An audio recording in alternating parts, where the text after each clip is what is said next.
that happened. So that made trying the dinner theater made it definitely a lot more challenging, because I tried to keep it going while I was sick. 2002 was an interesting year. You know, trying to do my own dinner theater. My wife at the time and I had also discovered our daughter was autistic. She was diagnosed in 2002, and then osteosarcoma to top it off. So it was strange. It was October. It was mid-October of 2002 that I was diagnosed. By the end of October, the week of Halloween, was my first round of chemo. If you're looking for a good weight loss program, chemo is definitely the way to go. I lost, at the time I had hair, but I lost it all. Lost all the hair on my body. Lost almost 60 pounds. Sick as a dog. Had surgeries on the leg. We did the very first surgery was a 13-hour surgery on the leg, because the original plan was to save the leg, and they sliced the leg down vertical from the hip to the ankle. They sliced the leg, and they took my femur out. Now below the knee, there's two bones: the tibula and the. Oh boy, I'm drawing a blank. Well, anyway, there's two bones in between the knee and the ankle. And they took the thinner one of the two and they brought it up. They put it up in between my knee and my hip. They put in a cadaver bone. They put in metal rods and screws. What I was told was that bone of mine would eventually expand and become a femur, and then because it's my own bone, it would fuse in with the hip and fuse in at the knee, and I'll be as good as new. They said anywhere from 9 to 12 months you'll be as good as new. I said okay, and I was on crutches during that time, but it didn't. And we did that while in the middle of chemo. So I did 3 months of chemo, had surgery, then I did 4 months of chemo after that. So yeah, it was quite a ride. But you lost the leg? Well, yeah. So what happened was, the bone just wouldn't fuse, even though it was my own bone. It wouldn't fuse. The metal rods and the screws actually broke. I was on crutches for 3 years. During that time, like I said, my daughter was diagnosed with autism. She was only 2 at the time. When I was diagnosed, it was a month away from my son's 2nd birthday. So it was, those were 3 rough years right there. My wife at the time, she basically had 3 kids to take care of, because again, I was on crutches. I was in pain the whole time. Several surgeries trying to correct everything, still trying to make it happen, trying to save the leg. So, it was a rough few years. Now, at any point, did you say, man, I don't know if I can keep up with the acting with all this? Is there a point like, man, I don't know if I can do this anymore, or is it worth it? Well, I know you start in the dinner theater, but did you ever say to yourself, man, I don't know if I can do this now? Well, during when I was still on crutches, I was just directing. I wasn't even there much, especially during the chemo. I had people kind of jump in and help out. And trying to keep it afloat. I mean, but we did, I think, maybe 3 shows a year, in the beginning, because it was too much. And then while I was on crutches, I was done with chemo. I was trying to, I was starting to get healthy again, gaining some weight, getting some hair back. And I did start doing a show here and there on crutches, and it was a pain in the ass. But it was just wishful thinking. I just need normalcy. I just need normalcy again. So I'll get back out there. But no, it was pretty stupid. It was a stupid move. No, I never thought about stopping, but there was the, what the hell am I going to do? It's the, what the hell's going on with my leg? I was told 9 to 12 months, and here I am, 3 years. No, I never thought about acting. It was just more of it was very stressful, though, trying to figure out just what I was going to do. Would you say that being involved in dinner theater helped your healing process? I'll tell you this. I truly believe, and I've told a lot of people this. I truly believe that a positive attitude and laughing and smiling is just as important as the medication you're on for, whatever the situation is. Mm-hmm. I took endless, so many different types of chemo medicines, and then you had to take other medicines to combat it, because it's screwing up your whole body. Painkillers for surgeries. I took so many. I had so many different things. But throughout all that, making leg jokes or, my last name is Walker. I was on crutches, calling myself Hopper. Just corny, silly stuff like that. But it definitely was. It kept me afloat, joking around, and it did. And it was almost when I did. Well, I lost a leg. I eventually asked after 3 years, and it wasn't getting any better. There was no improvement whatsoever after 3 years. It was just lost years, really. I couldn't take care of my kids. I couldn't do anything. My full-time job that I had was, I was in and out. They weren't terribly supportive. So dinner theater wasn't your full-time job? No, not at that point. Right. Not at that point. So I did ask for an amputation. I asked for it. I can't do this anymore. The doctors said, no, that's a big decision. You need to think about that some more. That was 2005, February 2005. Now, in August 2005, I went in for some routine tests. You have to go for your routine physicals and checkups to make sure you're cancer free.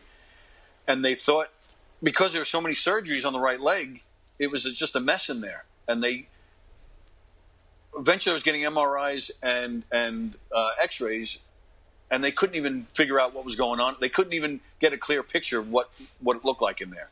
Mm. And they thought, they weren't even sure, but they thought there might have been another tumor.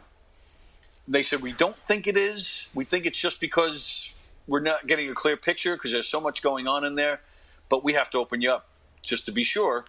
So the doctor said to me, if you're still thinking about amputation, this would be the time to do it because we have to put you under, we have to open you up. So if you want to do it, we'll do it. We'll check to see if there's a tumor and we'll cut it. So I said, okay, let's do it. So in August 2005 was the amputation. October 2005, I put on my first prosthetic, and I was off and moving. It was definitely it's a never-ending process, wearing a prosthetic, and the first year or two is definitely the most challenging as you learn to walk with it, as you learn to use it, as you have things going on inside the shell that your stump sits in, the socket they call it. But I was off and moving. Again, I lost 3 years with my kids. I immediately got back into the dinner theater. But again, it was like a rebirth. My job was not supportive, and I did lose the job due to the amputation. But it was a blessing in disguise because that's when the dinner theater and performing in general became full-time for me. I didn't feel I had a choice. I just felt like it was a strange time because your job lets you go, and there's a huge adjustment trying to live your life with a prosthetic. You're limited to a certain degree. You can live a very full life, and believe me, I would say I've gotten probably back 80% back to normal or back to what my life was, and that's okay. So being able to jump up and do a show again. I've had people tell me if I'm wearing long pants, they had no idea. They noticed a limp, but they had no idea that it was a prosthetic. So, I just felt I didn't feel like anybody would hire me. So I felt I had no choice but to make performing my full-time job. But it was a blessing in disguise because it was what I was meant to do.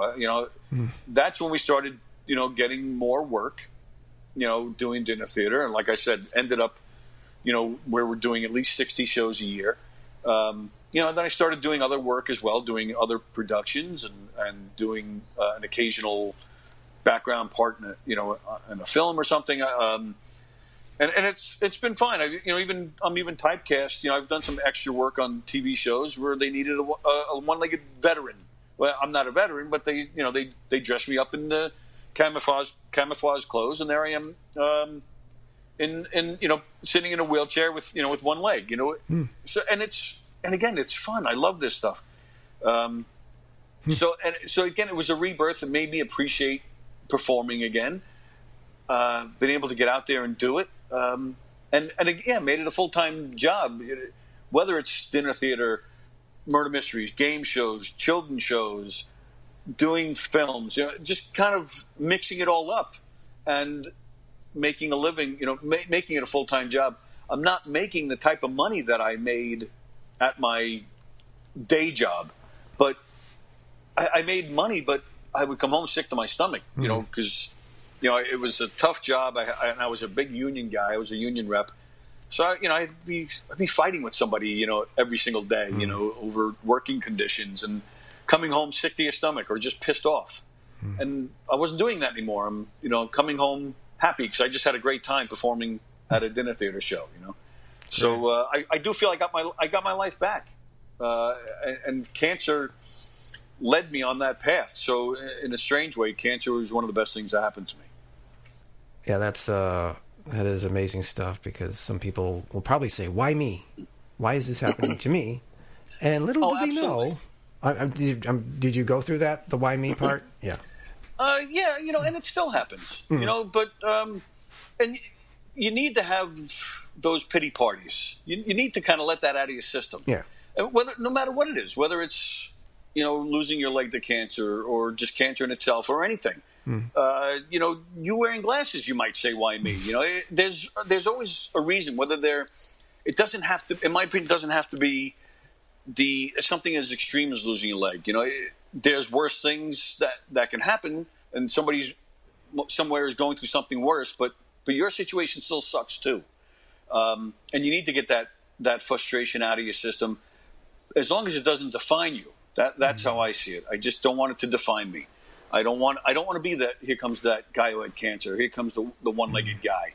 I make a lot of jokes about it, and I'm one of those guys. That has a lot of that playful banter with friends. Where we pick on each other, and people make one-legged jokes all the time, and I think they're all hysterical. And I just don't want it to define me. I just want to perform and live as normal life as I can.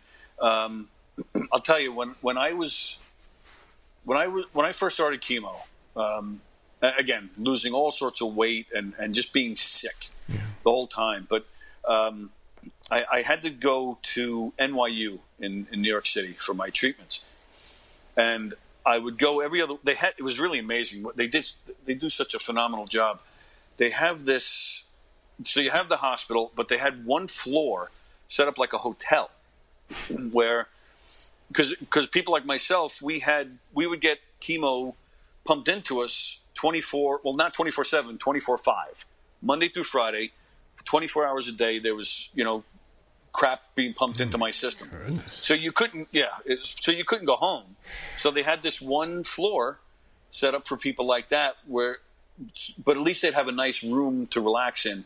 I had there were 2 beds in my room. There was a couch, there was a refrigerator, there was a TV, and I had to go in every other week. And when I first started going in, there was this girl there. This girl was, she was literally a head turner. I mean, you saw this girl coming, you stopped what you were doing, and you kind of watched her go by. And but it was weird. I would see her. We had the same schedule. We're every other week, and I would see her all the time. But we were both sick, so it's not like you stop, say, "Hey, how you doing? What are you doing? How's everything?" There wasn't any of that, because even if I was feeling good at one point, she wasn't, or vice versa. We just never had the right moment to really talk. So I never got her name.